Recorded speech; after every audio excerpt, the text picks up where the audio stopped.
Good morning, everyone, and welcome to another session of the Festival of Enterprise webinar series. We are transitioning now into the Bounce Back Live, now that everything seems to be sort of semi-normalizing. So good morning, everyone. I'm your host, David Stevenson. I hope everyone is well this morning, and I'm joined this morning by Andrea Reynolds, who is the founder and CEO of Swoop Funding. Andrea, good morning. Andrea, good morning. Good morning. Good morning, everybody. And yes, thank you all for joining us. And Andrea, thank you for joining us this morning and giving us your time. And this morning, Andrea will be taking us through a presentation on maximizing your business's chance of success for funding. We'll touch on the government schemes and how to effectively access those and other sources of funding as well, and try and sort of answer some questions that have arisen now that the schemes have been open for a while and they are evolving.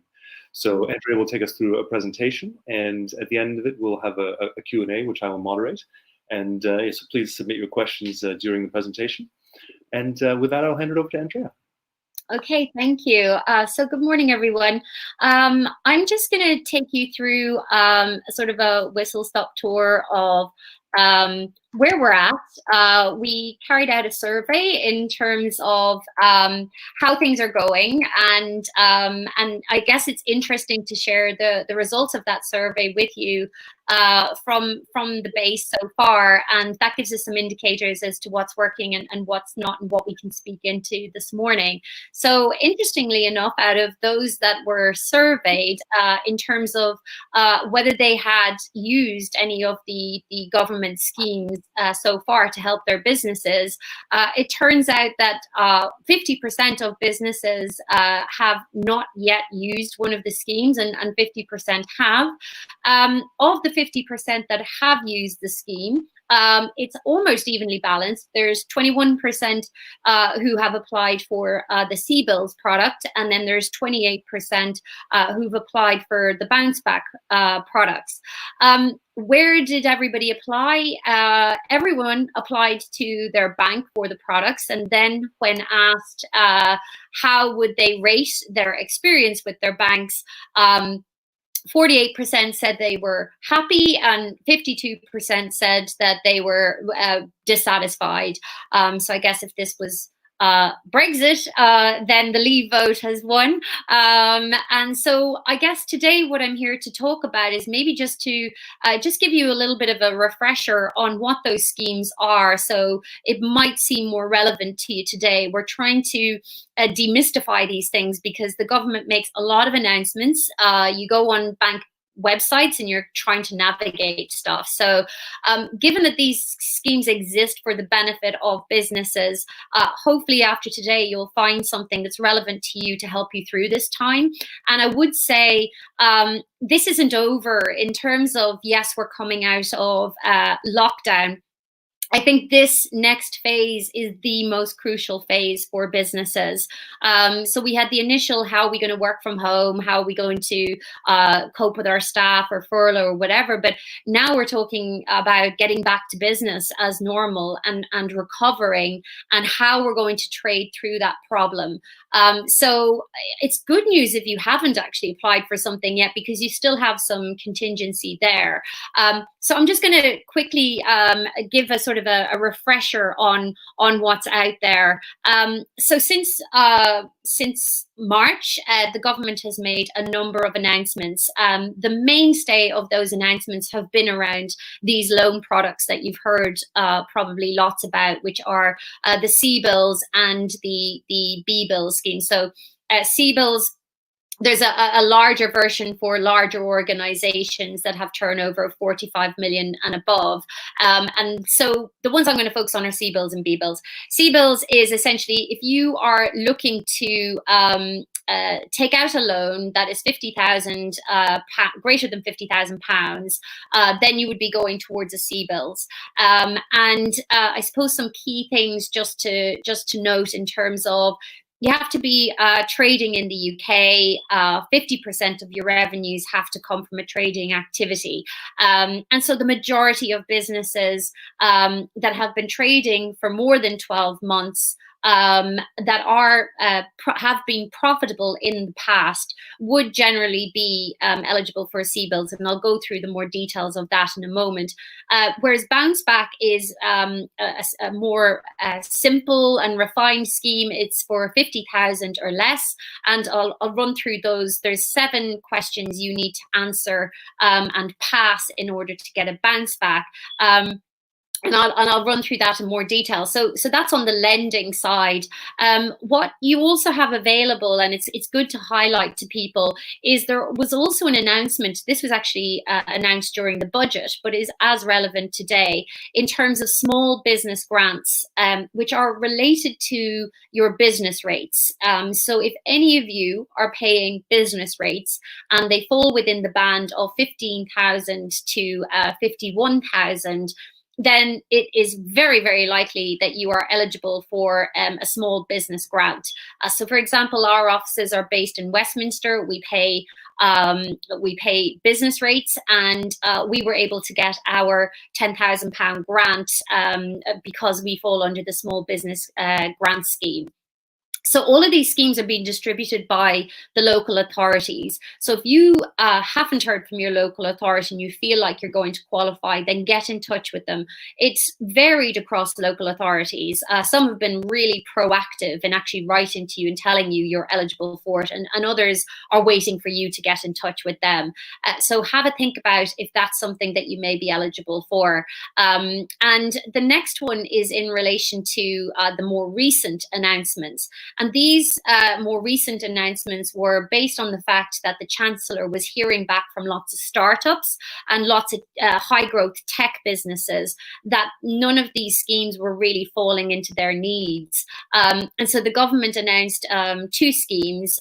One is in relation to Innovate UK, which is the main UK grant agency. And it was around businesses that were spending a lot on innovation and had been and are now impacted by coronavirus. They put together a £500 million for Innovate UK to distribute out. And then the other funding that they set aside was 250 million, which is known as the Future Fund. And I'll go into that in more detail. That's for high growth businesses or businesses that have previously raised some equity investment in the past. You have to have raised a minimum of 250,000, but you might be stuck in this situation where you were about to go and do another fundraise, or you were speaking to some investors and obviously the world's changed and they got a bit nervous. This is to try and sort of remedy the lack of investment activity that's going on in the market because of coronavirus. And we'll speak into that a little bit more.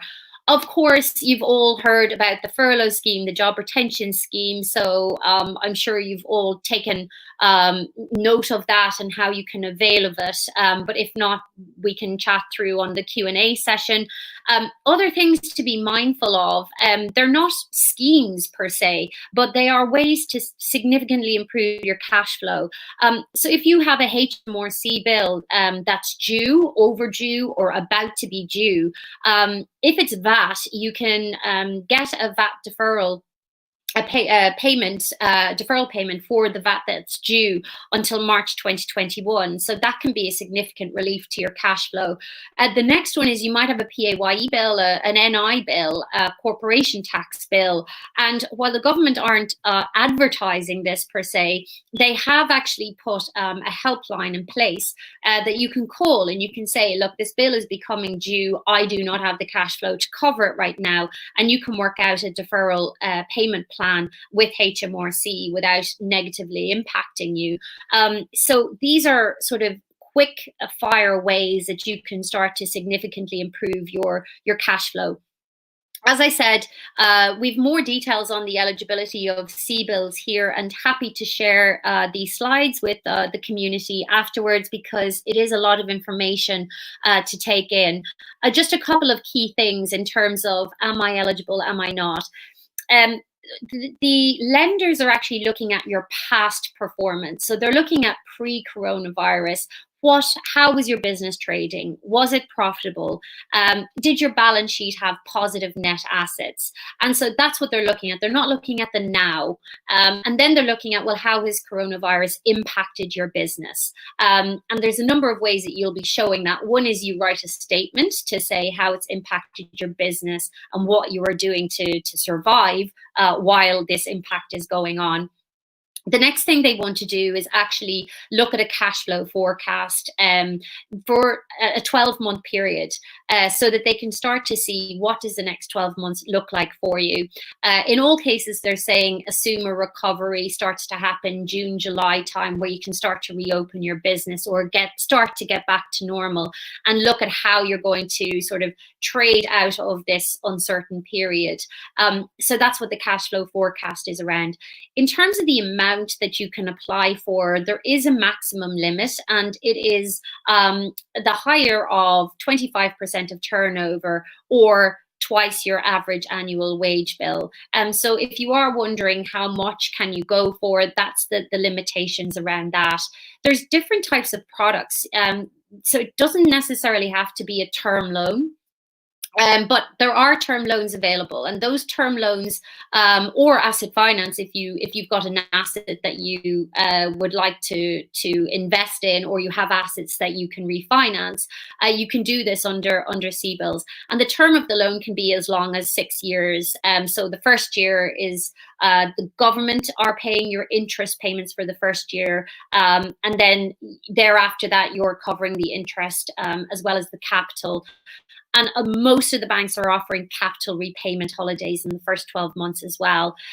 There's no arrangement fees. And one of the questions I get asked a lot is, what's the interest rate after the first 12 months? And it's averaging between 3 and 6% at the moment, depending on your own credit scoring and your risk profile. Most important point is no personal guarantees required for the first £250,000, and that we haven't seen many of the loans going significantly higher than the 250. But if you do need more than 250, your personal guarantee will only be on 20% of the excess over 250,000. So that's really important to know. Other things, as I mentioned, 12-month cash flow forecast. They want to see your latest management accounts and any full set of accounts you've had from your previous trading years. And then they'll start looking at your bank statements to start seeing the impact of COVID-19 and making sure that your account was generally in good shape prior to COVID.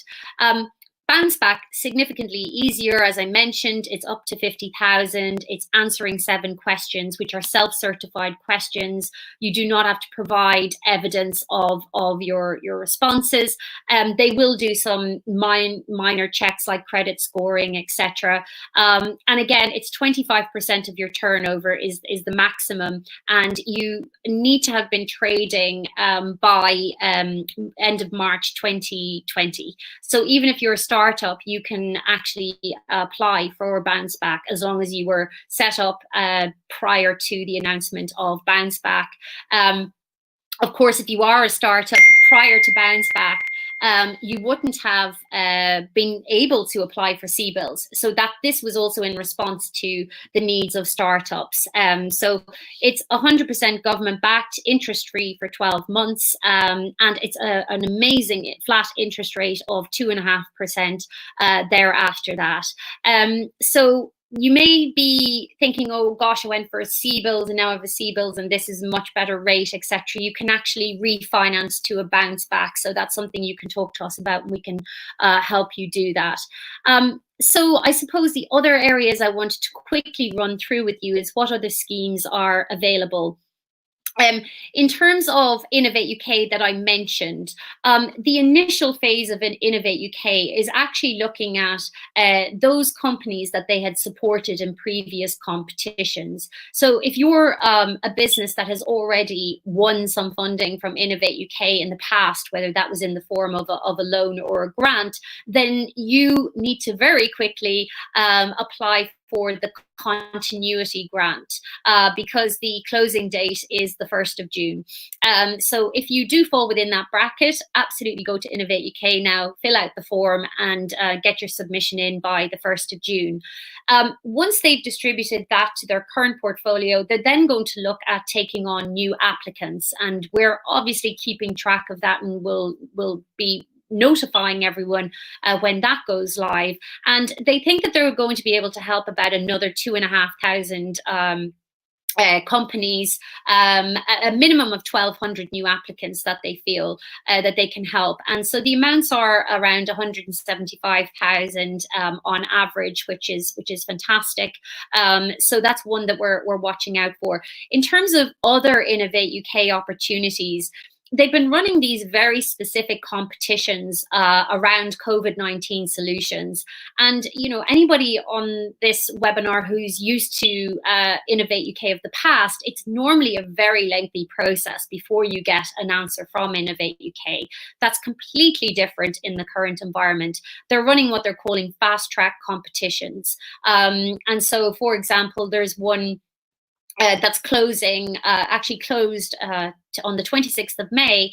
The answers will, the responses in terms of who has won that funding will be known by the 26th of June, which is a really fast turnaround. So if you are involved in something that you think might be a solution to any area of COVID-19, whether that's helping people work from home, whether it's helping, you know, on PPE or whatever it may be, then look to Innovate UK, register, and then they will send you notifications, as do we, when these funds are open and when they're closing. Other areas, Future Fund, we talked about, and I'll just give you a bit more color around that. So if you've raised 250,000 in the last 5 years, then, and you're in the middle of trying to raise more funding, this could be a route that can help you close your round. So you might have investors who are interested in investing but can't reach the full amount. Let's say you're going for 300,000, and your investors you can come up with 150,000. You will have a lead investor, and the definition of a lead investor is somebody who's putting in a minimum of £12,500. So if you've got an investor putting in £12,500, you can nominate them as the lead investor. They get all the information together on the other investors. You help them do that. And then it is them that applies to the Future Fund. This is an online portal set up by the British Business Bank. They submit all the information, and theoretically within 21 days, you will have the response on whether the government will match the funding that the investor is putting in. I say theoretically because it only went live on the 20th of May, and we're waiting to see, does the 21-day timeline actually work? And so how the instrument works is the government will be, in this example of 300,000, the government will be putting in 150,000, and it's in the form of what's known as a convertible loan note. What that means is the government is lending your company 150,000. They're not expecting you to make repayments right now.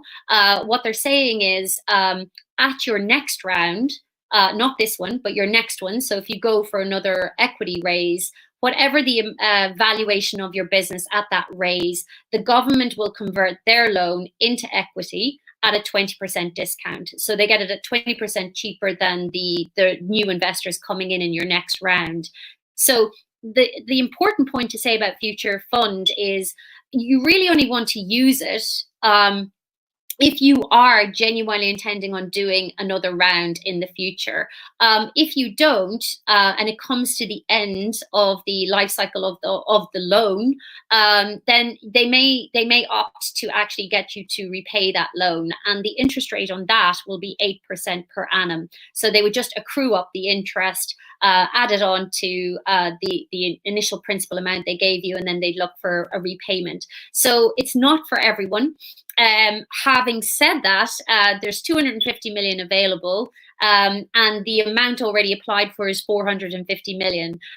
So there is huge demand for it, and the government have said it's not a finite amount, that if they find that it's a useful scheme to help high growth businesses, then they will actually expand the scheme out further. So it's in the early stages. It could be something that's completely matches where you're at in your journey, and if it is, then great, this is a good way to go about getting that funding. We're working with a lot of investors who we're helping to put in their applications to Future Fund. So happy to help you guys. Last one I wanted to mention is, if we have startups on the line and you aren't eligible for bounce back, you've tried every other avenue and you're wondering what's available to you. By virtue of being a startup, that is defined as a business that's 2 years or younger from starting trading. And if you've tried every other option, the startup loan scheme is fantastic. I started my own business with a startup loan.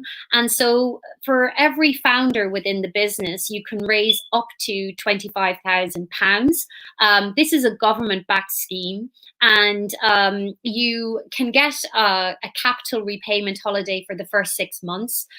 You'll be paying an interest rate of 6%. And you can extend out the repayment of the loan for 5 years. So it's a good way to sort of get that initial cash in the door if you want to build a website or your prototype or whatever it is. We manage a lot of startup loan applications, and we triage them and prepare them and work with Virgin Startup to actually process them faster. And I would recommend it. Virgin Startup in particular are awesome in that then you can join their mentoring programs, join their step up programs where you can do 2 days of masterclasses, etc. So that's a good scheme. As I say, we went on it. They now have a second part to it to try and create that continuity. So let's say you got your first 25 and you're like, I need a little bit more to get me to the final stage before I can go out to the market and look for funding elsewhere. As long as you've been making the repayments that you had committed to for your first 3 months of your startup loan, and let's say you went for 25,000, after 3 months of good payments, you can then apply for a second loan for the same amount again of the 25,000. So it's really filling that, what I call the valley of death piece, where you got your initial bit, you're trying to finish something off to be able to be attractive to investors, etc. So that's a really good scheme. It's available regardless of COVID-19. And as I say, it's a well-trodden path. So it's not like they have pent-up demand right now where they're struggling to process applications, which is the case with all of the banks. The other thing I wanted to mention is like non-government backed finance, the market is still very, very active. And one thing I would say is from that survey, everybody who had applied for those products, the CBILS and BBILS, had only gone to their bank. And you could be one of those that went to your bank, you got a no, or you haven't heard back from your bank, or you can't get through to them, or whatever it is. It's really important to know banks aren't the only lenders under the government-backed schemes. There are plenty of other lenders. And so where our average turnaround with other lenders, even with the banks, is significantly better. But with the other lenders, we're getting CBILS funded within 48, 72 hours. So which is pretty unheard of if you've gone your bank route. So I would say be aware that you have lots of other options available to you other than your bank, and be aware that you've lots of other options available to you over and above government-backed schemes, even during COVID-19. And those lenders that are very, very active are particularly in the space of asset finance. So think of asset finance of, any sort of fixtures, fittings, computer equipment, vehicles, machinery to manufacture, whatever it is. Asset finance is always a really good route to go, particularly if you're a younger business. Even if you've got assets that you bought with cash, you can refinance those assets potentially. So have a look and think, is there any other way that you can raise some finance? Invoice finance, particularly useful example, if you have received an order or are waiting to get paid by larger organizations, you can free up your cash flow now through invoice finance. And that could be one invoice. It could be that you have one invoice outstanding from, say, Ocado or someone, or it could be you have a number of invoices. And there are different products, different loan products against those. Similarly, you might need to pay your suppliers, free up some cash to deliver. There's some trade finance and stock finance available. So as I say, alternative lenders are great with speed. They're great at identifying niche areas that they can finance where the banks can't. Other things that you can do to help your cash flow right now, so not always looking at external finance, but if you are paying utility bill, absolutely talk to us, because right now energy prices are at the lowest they've ever been.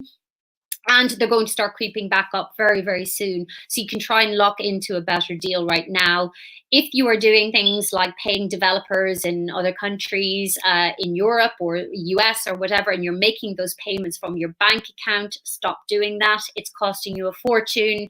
Again, we can show you a comparative price, and you can get much better rates with independent providers. We're saving businesses thousands on that. Insurance, speak to your insurance company. You might need a moratorium on your payments. Don't worry, they're expecting to get those phone calls. And your banking is actually costing you as well. So again, Swoop can compare that for you. Even if you go back to your bank and say, hey, you're charging me a fortune here. These are all ways to start bringing your costs down and trying to free up that cash at all stages for yourself. And as I mentioned, HMRC and all the other elements in terms of the tax payments that you may have. And then the last thing is, if you have shareholders already, if you have investors, definitely go back and speak to them. See if they can come in as that follow-on investor to then go and match against your future fund, or at least ask them for some bridge finance to help you sort of survive until you get to the next stage. So in terms of how do you apply, how do you maximize your chances, we have built a specific journey that takes into account all the items that COVID-19 solution require. So everything the banks are looking for, every box that they need to tick, we have worked it out and built it into our journey. So if you want, we can essentially, you can register with us, and within a few minutes you can build your profile. You can make things faster for yourself by integrating your accounting software, your online banking, so that we can pull the information and frame it in a way that the lenders want to see, or you can build it manually on the platform. Then what you'll get is all of your results, what you're eligible for, how you can apply, and getting all your documents together. And then you'll get a dedicated advisor who will make sure you have everything ticked off, ready to go, so that you literally maximize your chances for approval. If your bank says no, because we are integrated to all of the banks, if they say no, we have other lenders who we know will also be able to finance it. So it's just broadening your options, broadening your chances of success, and not having to do the heavy lifting. So we do that for you, and then keep you updated on progress, because you have literally enough to be worrying about right now. So this is what Swoop does. It essentially brings together all of the different finance products that are out on the market, regardless of whether they're loans, grants, equity, and regardless of whether it's a government-backed scheme for COVID-19 or not. And so what we're trying to do is maximize your best areas of how you should be financing your project needs, because a lot of the time we use the finance in the wrong ways. And what we're trying to do is help you elongate your journey so that you don't have to go back to the market for more funding. So that's what we do. We navigate that for you, curate your answers into one place, and then help you decide which one's best for you, and do the heavy lifting of the applications for you. So those are the key elements. The last one I would mention, if we do have innovative companies online today, you may have done quite a bit of R&D work. You may be waiting for your R&D tax credit refund from HMRC, and things unfortunately have slowed down massively. there are lenders who actually lend against your R&D tax credit claim that you've submitted to HMRC. So again, more ways that we can free up the cash. If you haven't submitted an R&D tax credit claim and it sounds like you've done some innovation, some R&D work, then talk to us and we can guide you in terms of how to get going on your R&D tax credit, because that can be an amazing way to get cash back into your business to sustain your innovation as you're going. So that's the different areas. As I say, you can join, we can help you find your right options. We can gather all your information for you, or you can fill it in manually. And then we'll help you get the relevant documents together, and then we can submit and manage the applications on your behalf. And so that's sort of a quick whistle-stop tour. I understand it's a lot to take in. We can share this information, and I guess we can go back to sort of Q&A now and see if there was other points that maybe weren't so clear that we wanted to clear up now.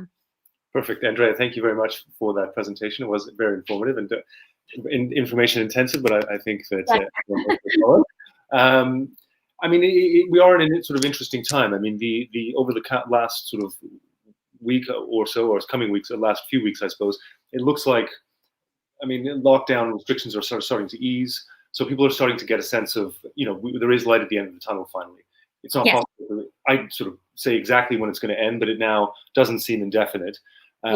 So I think for businesses looking to sort of plan, forecast, how can they get out of this? It looks like there's at least some sort of, you can make a reasonable forecast and sort of become more confident in your forecast. Exactly that. That was one of the biggest issues that our customers were worrying about, was how on earth do I give a cash flow forecast to the bank when I don't know what's coming? I don't know when I'm going to be out of lockdown. The government's not telling us. So, and the banks were actually aware of all of that. And all they were actually looking at was, what is your cost base? So what are the knowns? What is your cost base? And let's see, have you maximized every effort to reduce that cost base? Because really what they were looking at, and still are, is if they give you that loan, is that enough to get you through to trade out of this? And are you going to require more? Where is that going to come from? And they were assuming in their sort of forecast, they were assuming that recovery wouldn't start until July. So we're a little bit ahead of that curve. I think we're reopening faster. I would say we're coming into this period now where I would say to businesses, even if you feel like, I think I have enough, or yeah, it's a bit tight or whatever, there is no harm in getting a contingency in place. And the reason I say that is because for the first 12 months, the government is repaying your interest payments. You can get a capital repayment holiday from the lender. You can request it, or even if you're paying that capital repayment amount with the buffer that you have there, you can always repay early. There's no early repayment charges, etc.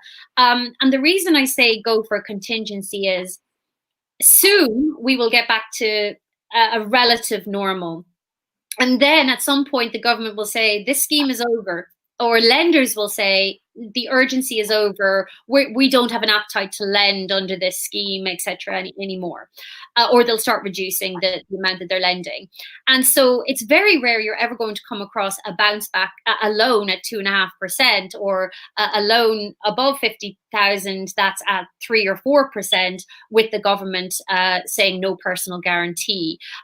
So I always feel, I say to others, if you're starting a business and growing a business, it's actually quite a good time because there are facilities there that would never have been available to businesses. So you can use them as buffers and contingency, knowing that you can repay them back. Other things that are coming down the track, because the government's now thinking about things are going to start reopening. What are the next obstacles that businesses are going to face? And one of the next obstacles we're going to face is if we're transacting with each other, we all know that businesses are vulnerable. Over the next year, businesses are going to be vulnerable. So how do you know that if you deliver goods or a service to a business that they have the means to pay you? Because for all you know, they're struggling with back rent, etc. So there's a new scheme coming out in 2 weeks' time, and it's a trade credit insurance, and so you can insure your invoice. And this normally wouldn't be available to smaller businesses, or if it was, it would be expensive, etc. And so the government has stepped in and is actually operating like a reinsurer to insurance companies, so that insurance companies can offer this to small businesses. And we'll be launching that product on Swoop as well. It's those elements of how do I get back to trading, knowing the risks that are out there in the market. How do I get back to being comfortable with trading, knowing that there could be defaults? And so these are other areas. It's not like the schemes have stopped. They'll start designing ones for the recovery period now, in addition to the ones that they've already announced. That I think is excellent advice. And my perception is, having looked at it yesterday, a relatively small number of companies have still applied in respect to the total number of SMEs out there. And I think your advice is good advice. These facilities are very competitive. Certainly, the rates are relatively competitive. Funding is relatively easy to get. Mm-hmm. It does make sense to put in contingency plans for recovery, which now looks like at least it's clear to understand when that will be. Exactly. Yeah. Yeah. I know we have a few questions that have come through here. Companies that sort of fall outside of the not viable business, but there are a lot of companies that don't fit these criteria very neatly. And a lot of these questions are from early stage companies here. We have the first 3 questions, in fact, that came through were for seed stage companies essentially looking for funding. And it sounds like the startup loan scheme is something that they should be considering. Yeah. And as I said, so bounce back, you can apply if your business is incorporated and you can prove that it was trading, essentially, how much trade. You see, the point with bounce back is it has to be 25% of your turnover. Yep. So let's say I don't have turnover. I've started my business. I don't have turnover. So where do I go? Absolutely, startup loans are the best way to do that, and it's relatively painless as long as you have a business plan and you have the basics in place. Even if you don't, we can match you to a mentor that then actually helps you through your startup loan application. So that's absolutely the fastest way to go about getting funding. And as I say, they give you that sort of 6-month holiday period, because what they're thinking is, we're going to give you this, you need to go build something or develop something, you need to get out into the market to sell it, and we need to give you some breathing space before you start the repayment starts kicking in.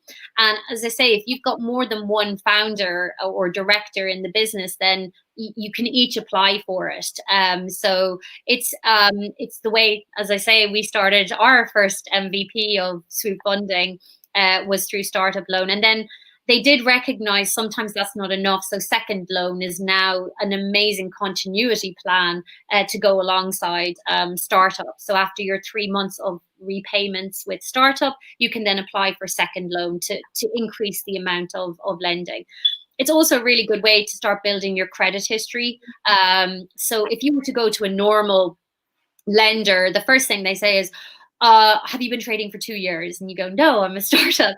And so the minute you say that, the interest rate just shoots up, and because there's no credit history. So even getting a startup loan helps you get some credit history, and every 6 months of credit history as a startup goes significantly towards reducing your interest rates that you will pay in the future.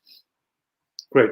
Thank you, Andrea. So for the Alan, Novelette, Chesney, and Melissa, all of whom have, early stage companies, there is funding out there. You haven't been sort of forgotten, but it's, Swoop can help you access these things and get you in touch with the type of options that are available to you. So, and I guess I would say, just in terms of non-lending products, so that's the fastest route. Other things to always think about in your very early days is you're probably trying to get yourself to a position of then being an investment opportunity. So you always need to be thinking about the seed enterprise investment scheme, especially in your early days. And that's a tax relief scheme where angel investors get to write off 50% of their investment against their income tax bill. It's incredibly advantageous for high net worths or anybody who's got a sort of an income tax bill arriving. This is one way that they negate it, is by finding SEIS businesses to invest in. So that's the next port of call. if you are looking for equity, so get yourself to some form of MVP or validation, then go for SEIS, which is you can raise 150,000, and then thereafter you can raise under EIS, and you can raise up to 12 million over the life of your business under EIS. So that's if you're thinking at all about equity, you absolutely must know about SEIS and DIS, because every investor will say, are you SEIS assured? And so your answer needs to be yes to that. Other things then are R&D. If you're doing anything in relation to R&D, getting your R&D tax credit refund, those are kind of you sort of piece all of these bits together to get you through those barren first 2 years of your life as a business. Great, thanks, Andrea. That's very helpful. We have a question here from Vernon, who is looking for a bounce back, but his bank didn't offer them, so he joined Tide, who are marketing them. That's right. The account is now open, but they're in a queue for 3 weeks to get one. So wondering what you advise in this situation. Yeah. I know I would say, hey, join Starling, but you're going to have the same issue with Starling. All of them are the way that Tide have put this together is first and foremost, they are looking after the current portfolio that they have. Now, we're obviously in touch with these guys every single day of the week and getting up to speed on where they're at in terms of getting through their loans. They feel like they're past being on the back foot in terms of getting the distribution out to their current portfolio. And according to them, they are getting around to the new accounts now. So the fact that you're in the queue for 3 weeks would say to me, I would say you're close to getting to the top of that queue and getting processed. I guess my other point would be making sure that you are eligible. So you can do the eligibility checker with us if you want, because don't be wasting your time thinking, great, I'm eligible. You're waiting for your 50,000 and then they tell you you're not. So make sure that you are eligible. And if you're not, there are other options out there for you. If you want more than 50,000, then yes, moving into CBILS is a much faster process. Strangely enough, we're getting CBILS processed much faster than the banks are able to distribute bounce backs at the moment. Okay, excellent. I mean, this sort of speaks to what we were talking about earlier. People sort of thinking they can see some light at the end of the tunnel. I mean, what are the deadlines for the CBILS and the BBILS? What is that? So people. There's no deadline. There's no deadline until the government says, the CBILS scheme has been successful, etc. But at the end of the day, they set aside 330 billion, and so that's set aside. I think just to give context to people, this CBILS scheme was actually already designed by the government. It was actually the scheme that they were ready to launch in the event of a hard Brexit. So I don't think it's going anywhere because we're probably going to have a hard Brexit at the end of the year anyway. So I think that they're just going to keep this as the mainstay of how we help businesses through shocks. That was why it was so easy for this government to be able to quickly announce all the lenders, quickly announce how the scheme was going to operate. So I don't foresee it going anywhere. Any of the lenders we talk to or anyone in government that we talk to, no one is seeing this as a COVID-19 ends in July. This is a 2 to 3 year issue because people are going to have to trade out of this, and we don't know what's ahead of us. So that uncertainty and businesses needing that support to get back to where they were is going to be around for a long time. And I think, as someone has just pointed out, they're only 30 billion into the 330. So there's a long way to go yet in terms of what's been set aside. So I wouldn't be worrying about time being an issue at this stage. But was there initially a sort of deadline of September set, or when they initially? No, I think people are, again, it's kind of the way the announcements come. A lot of people think when they make an announcement about furloughing, it kind of then, does that relate to everything else? Are we on a finite time. But from everything we're hearing from the British Business Bank, they're not putting a timetable around this. And also they're acknowledging, as are all of the banks, they're not able to process these loans fast enough. There is a huge backlog, and where you can see a digital bank like Tide already struggling 3 weeks in with a queue of 3 weeks, you can imagine what the traditional guys are going through. So they recognize all of that. I know that there's certainly not going to be a deadline of September and it's all done. That's for sure. Okay, great, thank you. Amy is asking, as a sole trader, what sort of documents you need to submit, what kind of information you need to submit. And I really want to sort of touch on that. Also, just sort of what are successful applicants doing? How far out are they planning? What are their forecasts like? What do you need to submit to be successful? Because I think it's important that people are doing this properly. Yeah, absolutely. This all the schemes. So CBILS is available to sole traders. Bounce Back is available to sole traders. In terms of one of the criteria, sort of the specific to sole traders criteria is you must have a business bank account for CBILS. In terms of Bounce Back, in order to get that lender to lend to you, you either have to have a business bank account or a personal bank account with them for them to extend a bounce back loan to you, in addition to the eligibility criteria. If it's Bounce Back, you're simply answering the 7 questions that they are looking for you to answer. And those are around things like verifying that you are a UK business, that you are not, the biggest eligibility criteria is you are not what they term an undertaking in difficulty. And so that means as up to December 2019, that your balance sheet didn't have net liability basis on it. So that you didn't have retained losses greater than 50% of your share capital, essentially, is the definition. We work all of that out. In terms of the cash flow forecast, we've actually built a cash flow forecast tool specific to CBILS applications, taking into account all of the things that lenders expect you to take into account. Because they expect you to take into account every other government announcement that's been made. We partnered with a company called Futurely to build that out specifically. So you need your cash flow forecast. And as I say, they're looking at the next 12 months, really. They're looking at, can you survive the next 12 months? Can you cover your cost base? Have you renegotiated as much as you can? Are you looking for other ways to trade out? The next thing is your latest management accounts. So they have to be up to date. This is one thing with lenders. They're really keen on, especially for CBILS. Bounce Back, as I've mentioned, is much easier. But they need to see your latest management accounts. So just publish them. If you're on cloud accounting software, we can do that for you. And then your last set of full accounts for going back 3 years if you've been trading for 3 years. And then they look at bank statements. Again, we can help you through all of this. There's no point on Swoop where you will feel like you don't know what's going on. It'll be like, don't worry, this is what they're looking at. This is why. And it just helps you get ready and understand what you're going into, and understanding the terms and what that means for you, because it can be really intimidating. So those are the items.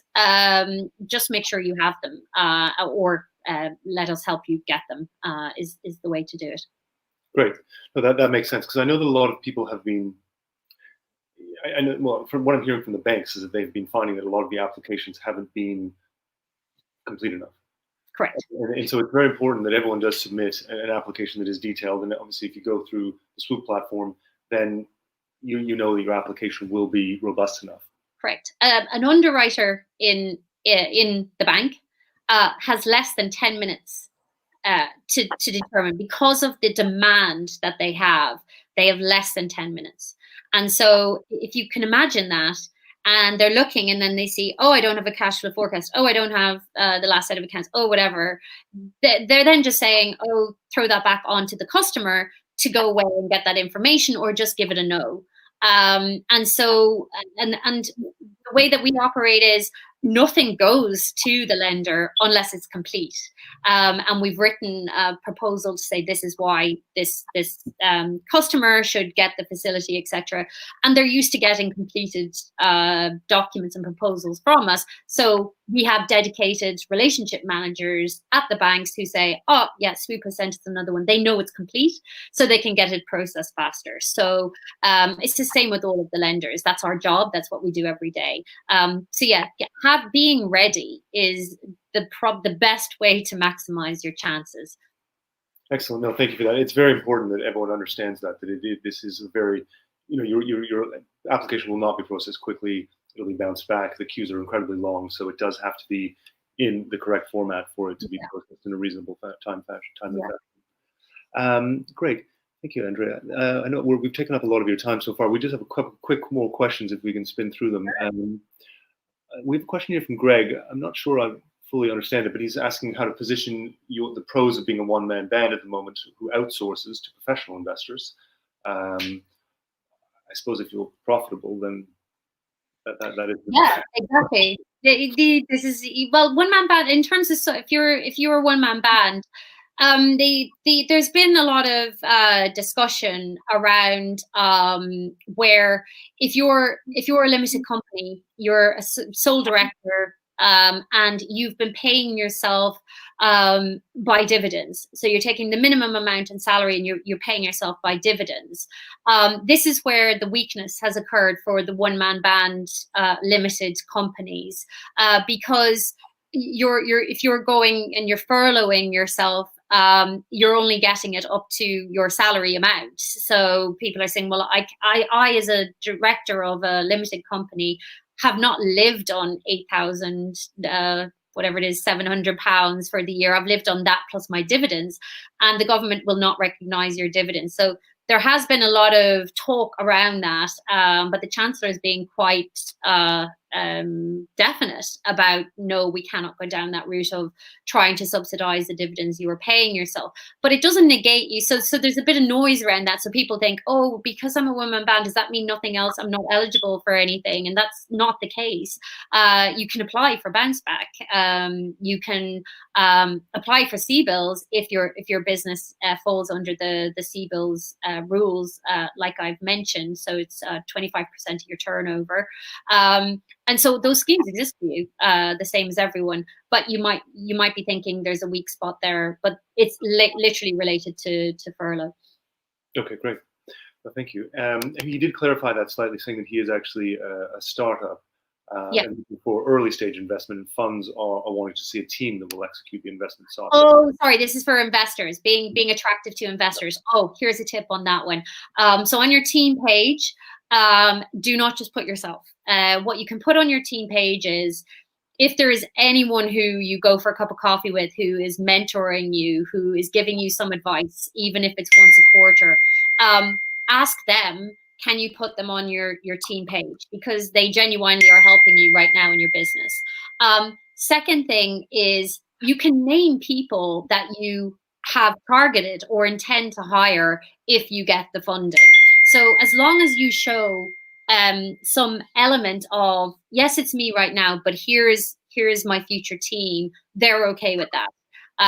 Or find someone that maybe you're contracting out some of your tech development to, or whatever it is, you can name them on your sheet. So yeah, I have a whole class on this.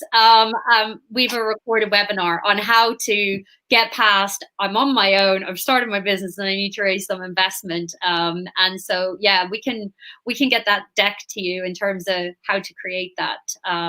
Because yeah, we all went through that at some point in our lives. We started on our own. That's really kind. Okay, well, we'll get that deck to you so that you can look at that, Greg. If you can just provide your email in the comment here, that'll probably be the easiest way for me to get it to you. So yeah, I mean, Andrea, thank you so much for your time. I think that it's, there's so many different options available out there at the moment. It seems like people are sort of concentrating on the government-backed loan schemes, but there's so many things businesses should be considering. If they don't either fit those criteria, or they're early stage, or for some reason they're not, in that sort of sweet spot for these schemes, there are still so many different options, and Swoop is able to sort of point people in that direction. Yeah.